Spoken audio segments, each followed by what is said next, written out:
Hi, Juan. Thank you so much for helping my project. Could you say a little bit about yourself? Well, my name is Juan Francisco. I'm a student here at Tec de Monterrey. I'm studying currently a bachelor in physics. I really like physics because it helps me to understand the world, everything that happens, but also physics and engineering helps you to construct a mindset as how to solve problems, arrange information, and all of that stuff. I also like a lot to talk with my friends, to talk about things I like, to learn, to, to be fascinated by all the things this world has to offer. Is there a particular part of physics that fascinates you most? Are you into like nuclear physics or astrophysics or something like that? Oh my, I actually consider that all parts of physics are quite interesting, each one for a different reason. I'm very intrigued by material science. I'm currently taking that course. I don't know a lot about it, but I think it is really interesting. Also, last semester I took quantum mechanics, and it was incredible, fascinating, really interesting, a bit complex, obviously, but really cool. Also, chaotic systems, I think they are really interesting. Do you remember when you first got interested in physics? Yeah, it was long ago when I was in elementary school. I got interested in a lot of subjects, including chemistry, medicine, psychology, a little bit about biology. It was really interesting because with talking with my mom, she asked me some questions about the world and I got thinking. And then I started asking the questions and she didn't know the answers. Neither did I, but it made me curious. And curiosity is something I enjoy a lot. Um, are there any particular problems or sort of accomplishments that you dream of making in physics?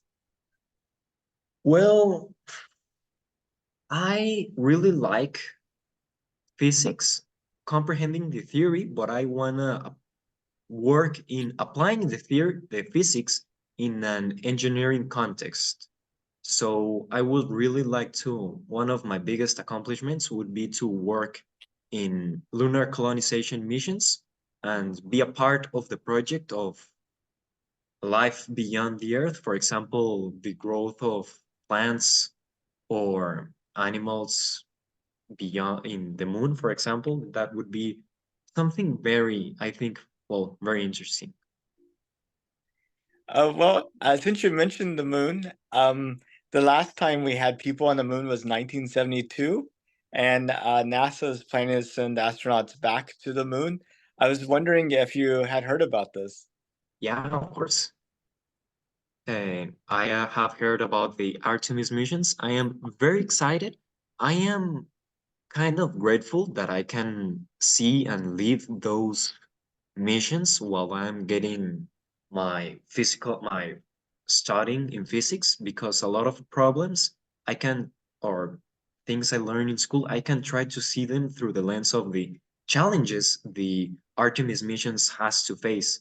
Also, there were quite a lot of years between last time people visited the moon and now that people are going to the moon again. So I am very happy to like talk to my family and my friends, like visit, tell them that hey, there's this lunar mission and all this kind of stuff. So I kind of love geeking about that stuff and learning as the engineers, the scientists are learning about the project and developing it. So I would say I am very grateful to observe that, but also that hopefully in a not so far future I can like put also from my work to that kind of missions. Um, do your family and friends get excited about it too? Well, my mom kinda she already has told me that she says I don't understand like half of it, but you like it and I like it that you like it. Also, my friends kind of get excited when I talk them about that stuff. They're like, "Oh, that's really cool." or when something sadly goes bad in the space industry that sadly happens, they are like, oh well, what a bummer, you kind of look kind of sad, and they understand that quite a lot. When you dream about the future, if you think out like 200 years, which is an incredible time to think about because like 200 years ago, we didn't have satellites, we didn't have airplanes, we didn't have the internet, we didn't have computers, we didn't even have the ability to record sound or electric lights 200 years ago. So 200 years is like an enormous amount of time. But if you fast forward 200 years in the future, do you think we have people just living on the moon and on Mars and other places, and life is better? Or do you think we're sort of still here on Earth only, dealing with the same sorts of things we're dealing with now? How does it look like to you? Well, technological growth is exponential. It is very hard to try to predict the future, but it is also very interesting. So I would say 200 years in the future, we have probably mastered a lot of problems we have now. Of course, we will have newer challenges, but also new tools and everything. I think we will be living on the moon, living on Mars, starting to plan some more ambitious missions to be mining the asteroid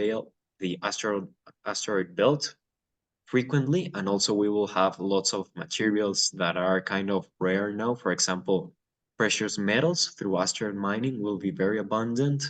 The helium-3 will probably help nuclear fission to be a reality. All of technology and society will probably be very outgrown. Our standards, I think they will grow also, which is very important. And well, I think those will be very interesting things. I'm curious about what the challenges, but also the dreams of the future generations would be. Yeah, me too. I think through this project I've gotten to talk to a lot of people about their views, and there's quite a spectrum, but there's definitely a lot of concern about the climate and about kind of social equity, around the world, and things like this. So there's definitely um a lot of concerns that maybe we need to take a step back and slow down and fix some of these things. So it'd be kind of interesting to see what happens. Yeah, there are some problems that could become really big problems. Like you say, climate change is a big one. Social differences between countries and in the same country can become a really big problem. But I like to think, prepare for the worst and hope, dream for the best. But also growing, investing in the future, like for example, in lunar exploration, space missions, and all that stuff, it's not just to outgrow the Earth, but that process, getting better, helps the Earth in the process. There are lots of technologies, of viewpoints, of philosophies that are born in the space exploration that helps us here on Earth and that can change the world. Yeah, no, I think so too. Having to look at these problems fresh in a different context, maybe we'll come up with better solutions, and that will help everything. And also, I think about from physics too. You know, all the physicists that we know, uh, live on Earth with one gravity field and one atmosphere of pressure about the same temperature ranges, looking at the universe from like the same vantage point. I just wonder whenever we start having physicists that are living, like on Mars and in free space and just all over the place, like what ideas and observations and questions that uh, might pop into their minds that are kind of difficult for us to imagine now. Yeah, totally. For example, fluid mechanics are very particular here on Earth in one gravity, but in space and the moon, it can become very different. Just an example. Also, there was an idea that I saw that I just think what is fascinating. to build a telescope in a lunar crater. And the engineering and the capacity of that is just fascinating. Also, on the dark side of the moon, well, dark side, you do not get the contamination from Earth of all the signals we emit. So we could observe the cosmos like in a really new perspective. And that's just talking 20, 50 years in the future. So 4 times that time, man, it's difficult to even dream about that kind of stuff. Yeah, I went to a conference a few years ago. This astronomer wanted to put probes about in the orbit of Pluto and then use the sun as a gravity lens in order to image exoplanets. And it's just kind of amazing when we start thinking about it at that scale. Yeah, that's also very important as a society. I think one of the most important things that we can and kind of have to do to achieve as a species is to think short term, medium term, but also in long term. 200 years in the future, we can accomplish all kinds of stuff, but you need like 200 years to be actively working on those challenges. It can be done, and I think that philosophy of thinking so far in the future can really put things into perspective as how we are as a species and what do we want to become. I think you're completely right. Um, I was wondering if you had the opportunity to travel into space, is that something you'd want to do? Yeah, to travel into space, I think it would be an excellent, fascinating opportunity to view the Earth from another angle, to view the stars from another angle. There's a bit of context about me. I'm a really big geek about superheroes, Batman, Superman, all that stuff. I love them.